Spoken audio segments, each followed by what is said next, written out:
Okay, so we have this Russian threat here of mobilization. Well, what is the next domino that is going to fall? Um, Russia here is a menacing country. We'll see that here is where Germany is going to kick in.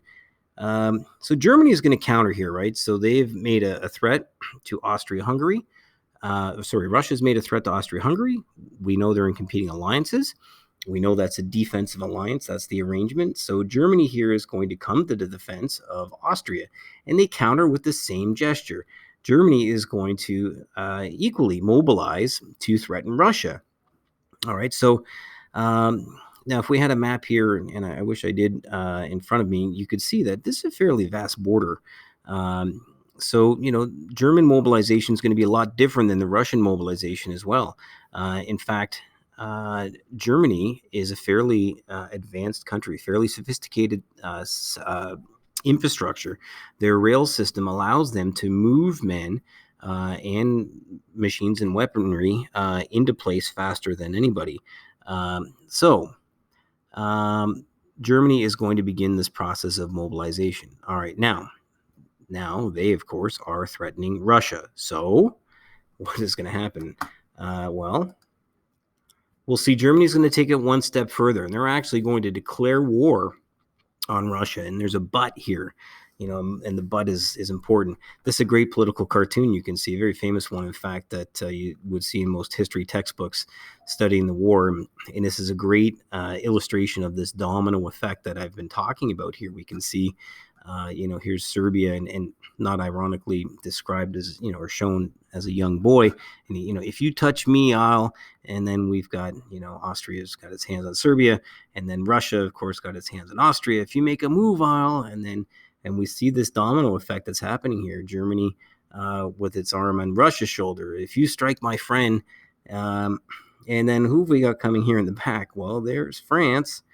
If you hit him, I'll, and then, hi there. If you don't, well, this is England. We'll see how these other dominoes are going to fall in a second. All right, but this very cleverly, I think, demonstrates this domino action here, right, of what was going on with as a result of the alliance systems. So we see how that long-range cause is pretty important here. All right, so Germany is going to declare war on Russia, but the question is, do they actually invade Russia? Well, I don't know. Germany has this unique problem. And if we think back to that map that showed us those, the map here of the alliance systems, how they laid out, Germany has the problem of a two-front war on its plate here in advance of World War I. It shares a border with Russia to the east, but it also shares a border with France to the west. And Russia and France are in the same alliance. So Germany, of course, knows what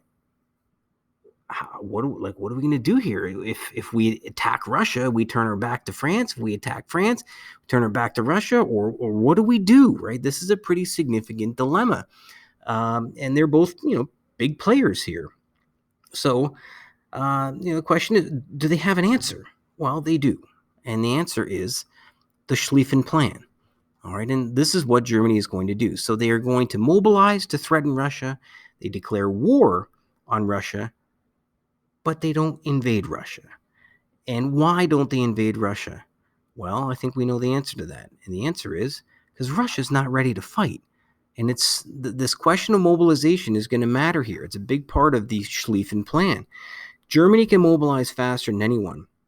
So they know, and Schlieffen has devised this plan, that they have to take advantage of their speed and go on the offense and force both France and Russia to play defense. Okay, and that's a major part of the Schlieffen idea. Okay, I'm going to come back here and we'll talk a little bit more about this map and talk about the Schlieffen Plan in a second.